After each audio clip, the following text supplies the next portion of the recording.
बिस्मिल्लाहिर्रहमानिर्रहीम। अस्सलाम वालेकुम dear students. Chapter number 6 sequence and series में आज हम सॉल्व करने जा रहे हैं क्वेश्चन नंबर 1 का पार्ट नंबर 7। पहले 5 तक हमने हल कर लिए थे, छठा भी इसी तरह से ईजी है तो इस वजह से वो भी हमने छोड़ दिया है। ये पार्ट नंबर 7 आज हम हल करेंगे। तो बेटा पार्ट नंबर 7 है a n-1 is equal to n+2 and a1 is equal to 2। अब यहाँ हमने उसी तरह से सीरीज़ फाइंड आउट करनी है। तो इसके लिए बेटा हम सबसे पहले वही काम करेंगे, n की वैल्यूज़ पुट करेंगे। अब यहाँ हमने n की कौन सी वैल्यू लगानी पड़ेगी। देखिए हमारे पास a1 ऑलरेडी गिवन है, तो मतलब हमने a2 मालूम करना है, उसके बाद a3 फिर a4, क्योंकि क्वेश्चन नंबर 1 में वो कहता है आप फर्स्ट 4 टर्म्स आप निकाल कर दें हमें। तो a1 तो ऑलरेडी हमारे पास गिवन है, तो अगर हम यहाँ n की वैल्यू फर्ज कर लें 1 लगा देते हैं तो ये तो हमारे पास रकम 0 हो जाएगी और a1 यहाँ से आ सकता है, लेकिन a1 ऑलरेडी हमारे पास गिवन है। तो हमने क्या करना है, n की वैल्यू जो लगानी है वो 2 से शुरू करनी है। तो पुट करेंगे सबसे पहले n इज इक्वल टू 2।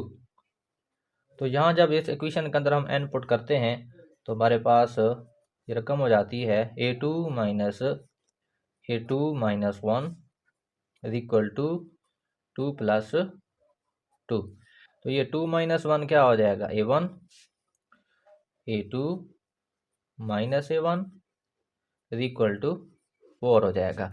अब यहाँ पर देखें तो a1 ऑलरेडी हमारे पास यहाँ पर गिवन है, तो ये वैल्यू हमने यहाँ पर लगा देनी है। तो a2 माइनस ये 2 की इक्वल है तो 2 लगा देंगे is equal to 4।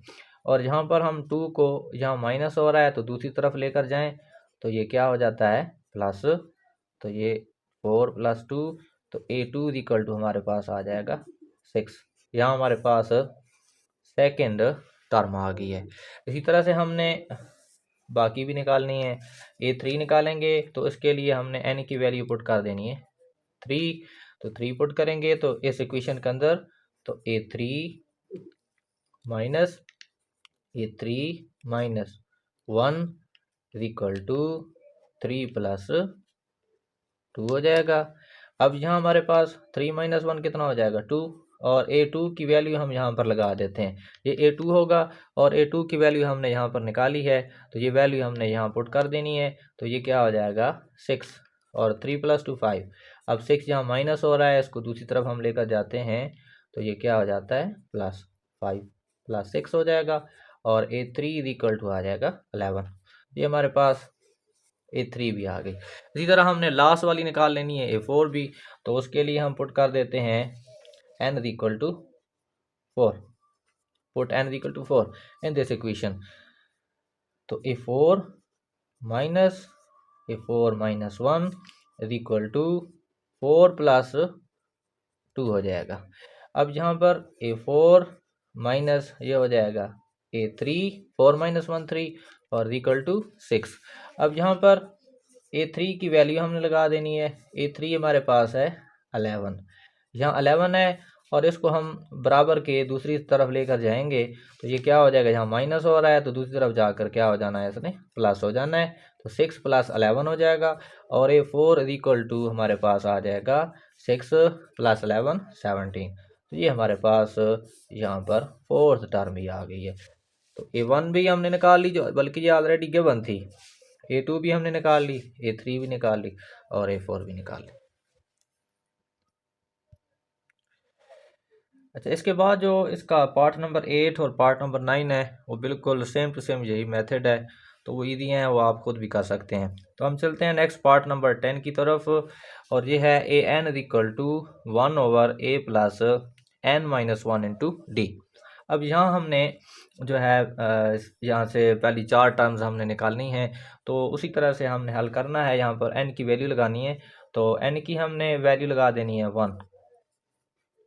Put n is equal to 1।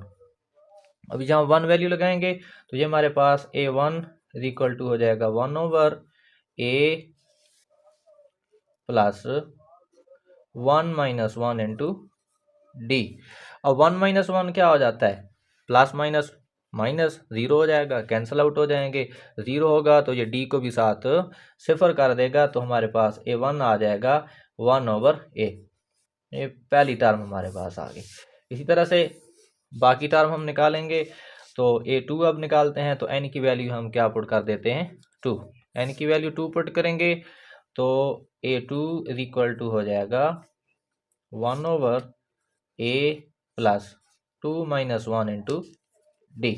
अब यहाँ पर 2 - 1 कितना होगा 1d होगा, और मल्टीप्लाई होगा तो d आएगा, तो हमारे पास A2 आ जाएगा 1/a प्लस d।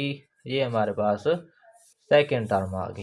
इसी तरह से थर्ड टर्म निकाल लेनी है, तो ये A3 इक्वल टू कितना हो जाएगा 1/a प्लस 3 - 1 इंटू डी, और ये इक्वल टू आ जाएगा 1/a प्लस 2d। ये हमारे पास थर्ड टर्म आ गई। इसी तरह से फोर्थ टर्म भी आपने निकाल लेनी है, तो ईजी है। बाकी भी इंशाल्लाह हमने क्वेश्चन नंबर 2 बाद में सॉल्व करना है।